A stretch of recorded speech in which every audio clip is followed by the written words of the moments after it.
Hello and नमस्ते स्वागत छ तपाईहरुलाई यस arktdworld च्यानलमा। आज म तपाईहरुलाई आफ्नो पुरानो मोबाइललाई सीसीटीवी क्यामेरा बनाएर कसरी युज गर्ने भनेर देखाउन गइरहेको छु। यदि तपाईहरुलाई आफ्नो पुरानो मोबाइललाई सीसीटीवी क्यामेराको रूपमा युज गर्न चाहनुहुन्छ भने यो भिडियो सुरुदेखि अन्त्यसम्म हेरिदिनु होला। र तपाईले देख्न सक्नुहुन्छ अहिले मेरो डेस्कटपमा चाहिँ दुईटा मोबाइलको स्क्रिन छ। एउटा मोबाइललाई चाहिँ म सीसीटीवी क्यामेरा भ्युअरको रूपमा चाहिँ युज गर्छु भने चाहिँ अर्को मोबाइललाई चाहिँ म सीसीटीवी क्यामेराको रूपमा चाहिँ युज गर्छु। र तपाईले एउटा एप्स चाहिँ डाउनलोड गर्नुहुन्छ दुईटै मोबाइलमा र त्यो एप्सको नाम रहेको छ अल्फ्रेड सीसीटीवी भन्ने, जुन चाहिँ तपाईले प्ले स्टोर र एप स्टोरमा चाहिँ इजिली चाहिँ पाउन सक्नुहुन्छ, डाउनलोड गर्न सक्नुहुन्छ। र तपाईले एप स्टोरमा जानु भइसकेपछि चाहिँ अल्फ्रेड सीसीटीवी भनेर टाइप गर्नुस्, तपाईले यस्तो खाली चाहिँ आइकन देख्न सक्नुहुन्छ र यसलाई इन्स्टल गर्नुस्। र मैले दुईटै मोबाइलमा चाहिँ इन्स्टल गरिसकेको छु र अब म तपाईहरुलाई चाहिँ कसरी चाहिँ युज गर्ने भनेर देखाउन गइरहेको छु। सुरुमा चाहिँ म भ्युअरको रूपमा चाहिँ तपाईलाई इन्स्टल गरेर देखाइदिन्छु तपाईलाई। ओके, तपाईले यो यस्तो आइकनमा चाहिँ क्लिक गर्नुस्, अल्फ्रेडको आइकनमा, र यस्तो खाली इन्टरफेस देख्न सक्नुहुन्छ। मैले यसमा पनि क्लिक गरिसकेको छु र साइन इन विथ गुगल भनेको छ, यसमा म क्लिक गर्छु, कन्टिन्यू। ओके, एउटा जीमेल चुज गर्छु म।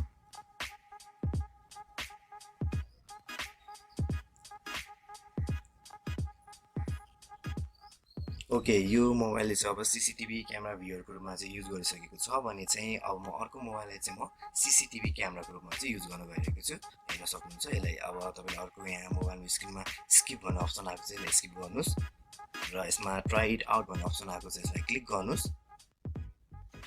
र क्लिक गर्नु भइसकेपछि अब यसमा तपाईलाई भ्युअर र क्यामेरा भनेको छ। मैले भ्युअरको सेटिङ अलरेडी गरिसकेको छु, त्यही भएर अब तपाईले क्यामेरामा चाहिँ क्लिक गर्नुस् र गेट स्टार्टेड गर्नुस्। र तपाईलाई साइन इन विथ गुगलको अप्सन दिएको छ, यसमा क्लिक गर्नुस्। र तपाईले अघि जुन मोबाइलमा अघिको मोबाइलमा भ्युअरमा जुन इमेल एड्रेस राख्नु भएको छ, यसमा पनि त्यही इमेल एड्रेस राख्नु पर्ने हुन्छ र म त्यही राख्न गइरहेको छु। क्लिक गर्नुस् यसमा।